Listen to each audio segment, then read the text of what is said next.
Hi, it's Anthony Sakita from Russo Estate Winery. We're at Melton City Council Learning Directory.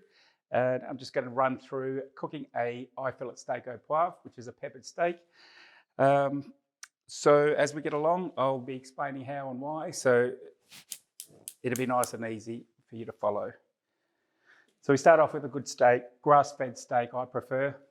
I get the white and black peppercorns called a mignonette. I crack the peppercorns and get the dust out, so you get most of the heat, but you've got the husks, which the husks is where the flavour is. You really push that into the fillet without salting. So we'll salt the fillet later because the salt draws out the moisture and it'll take away the pepper from the crust. So start off with the pan on high. I use ghee. You can use olive oil. You can use blended oil. Ghee's just got a nice flavour. It's a clarified butter and it's got a nice high temperature burning point. So we're going to cook the whole steak in the pan.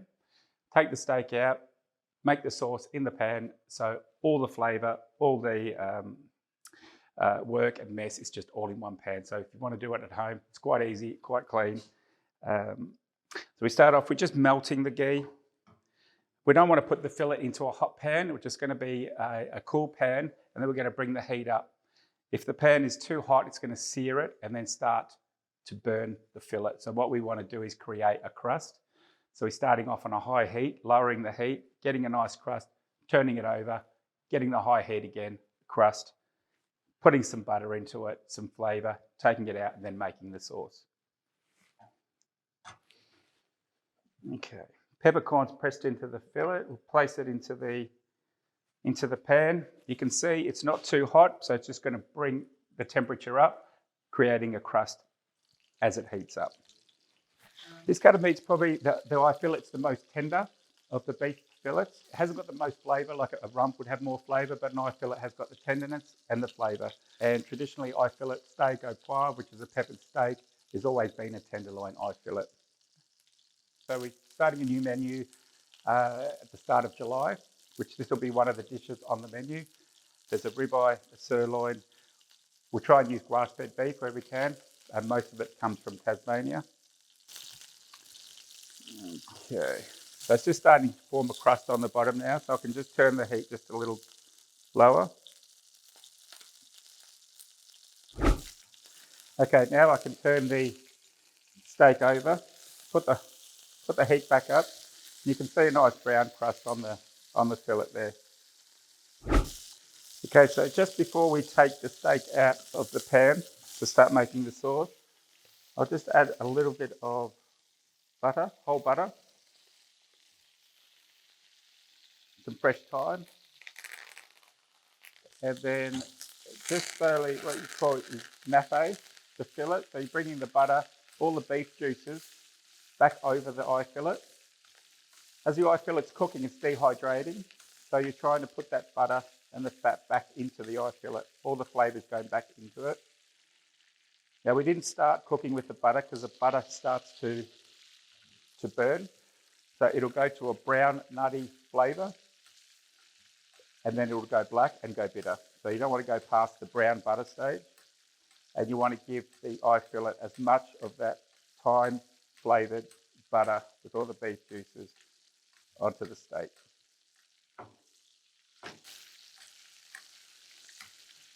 So it's still a light brown colour, so still got a bit of time with the butter. It's just the milk solids in the butter will start to burn, and you want to stop that before it gets bitter.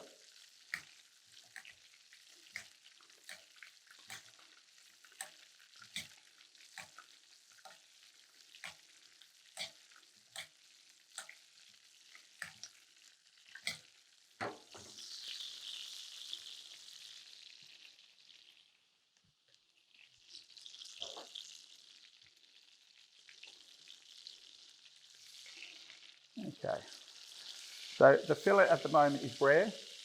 I like to have it rare, so I'll leave it like that. If you prefer to have a medium steak, a steak of that size would probably go into a 200-degree oven for about 6 minutes. Medium rare, approximately 4 minutes. The important thing to do with the steak is to make sure it rests. So it's finished cooking, and when you cut into it, it's not just going to bleed out and lose all its juices and flavour. So what we've got left in the pan is the beef juices, the butter, and the thyme. I'm just going to remove about half of that.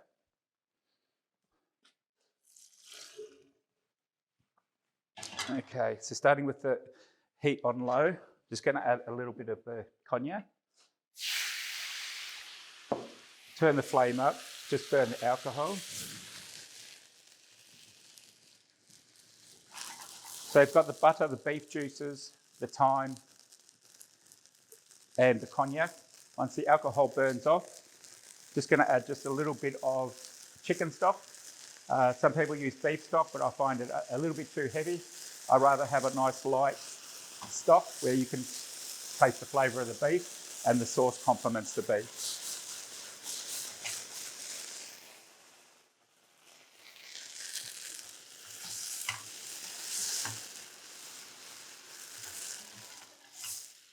The alcohol's gone. A little bit of stock.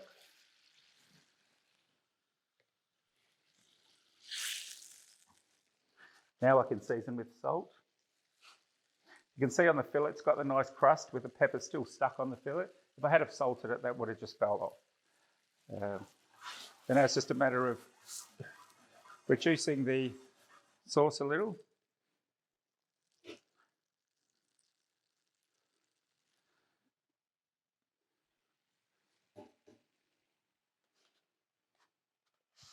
The fillet has rested for about 4 or 5 minutes.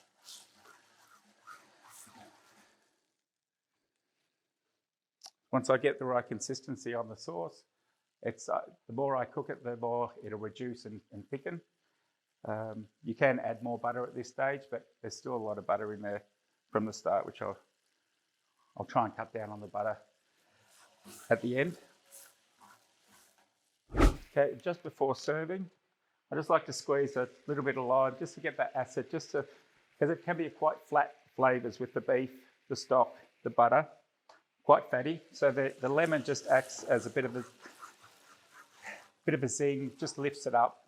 And it's important to put it in at the end just to freshen up the sauce and just make it a little bit more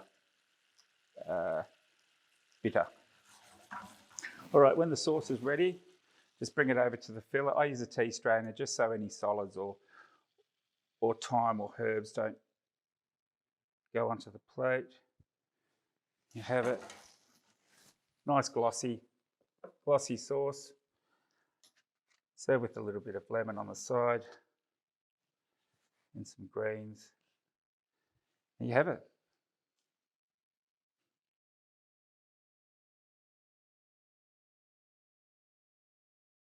Hey guys, how you going? It's Tony from Russo Estate, the General Manager from Diggers Rest, and just a little history of Russo Estate. On March 1910, Harry Houdini was the first to fly a controlled powered flight plane in Australia, in all of Australia, and that was over Russo Estate, or what is called Russo Estate Vineyard now, today.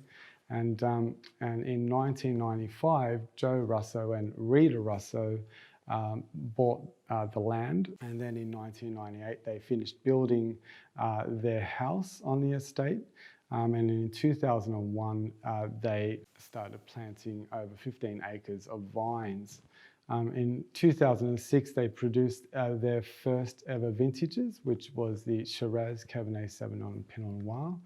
And in 2016, they then opened up their Cellar Door restaurant and wedding and entertainment complex.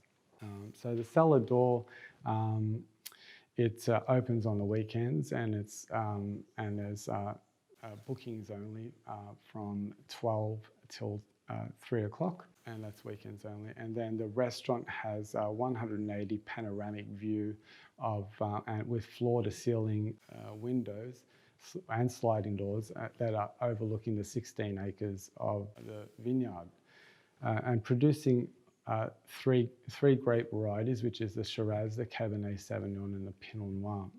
So we have a bar area that has live entertainment with $10 cocktails on Friday nights, and that also has a lounge area with an open fire, and that's overlooking the wine garden if you feel like going outside and having your wine out in the garden. And then we have a staircase that takes you down into a hidden underground bar that leads out into an oasis of wedding arches. And we're at the final stages of completing currently our glamping. So that's our glamorous camping accommodation. And we have 9 of them, and we have things like the honeymoon suite, which has jacuzzis, a king size bed, and retractable roof shades, so that way you can see the stars at night. What we're trying to do is bring in the quality of the Yarra Valley to the western suburbs, with our head chef and myself, a general manager, being in the industry for 27 years. And currently we are at the beginning of next month launching our new winter menu with Christmas in July. The month of July we'll have a Christmas in July menu.